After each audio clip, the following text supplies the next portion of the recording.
কালীপুজোর আগে হাড়োয়ার কুলটিতে বোমা উদ্ধার ঘিরে আতঙ্ক। উত্তর চব্বিশ পরগনা জেলার বসিরহাট মহকুমার হাড়োয়া থানার কুলটি গ্রাম পঞ্চায়েতের তেঘরিয়া সমসপুর এলাকার ঘটনা। স্থানীয় সূত্রে খবর, গ্রামের একটি বাগান থেকে উদ্ধার হয় ব্যাগ ভর্তি বোমা। গ্রামবাসীরা একটি ব্যাগে কিছু পড়ে থাকতে দেখেন। ব্যাগে রয়েছে তাজা বোমা। এই সন্দেহে আতঙ্কিত গ্রামবাসী পুলিশে খবর দেয়। পুলিশ এবং বোম স্কোয়াড এই ব্যাগ থেকে 16টি তাজা বোমা উদ্ধার করেছে বলেই পুলিশ সূত্রে খবর। বোম স্কোয়াড তাজা বোমাগুলি নিষ্ক্রিয় করে।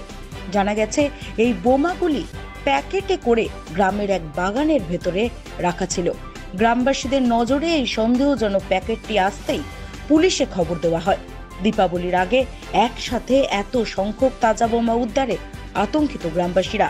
এই বোমাগুলি কোথা থেকে আসলো, কে বা কারা এবং কোন উদ্দেশ্যে বোমাগুলি এই জায়গায় রেখেছিল, পুরো ঘটনার তদন্ত শুরু করেছে পুলিশ।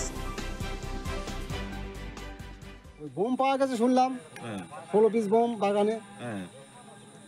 কিসের ছিল বোমাগুলো? শুনলাম তো একটা চটের বস্তায় নাকি ব্যাগের মধ্যে ছিল। ব্যাগের মধ্যে। কারা রাখলো বোমাগুলো জানেন? না, তা কি করে বলা সম্ভব না, এটা সম্ভব কি আর বলা। এর আগে কি এরকম ঘটনা ঘটেছে এখানে? আমাদের নলেজে তো দেখিনি, তা এখন এই নতুন দেখছি।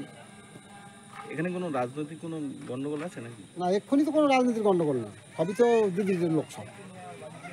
আচ্ছা, এই পুলিশ এসছে আর কারা এসছে? পুলিশ এসছে, ওই তো বোম স্কোয়ার এসছে, তারপরে যে রিপোর্টারটা এসছে শুনলাম। এইসব আমরা এখন বসে দেখছি, আমরা তো এখন ফিরি।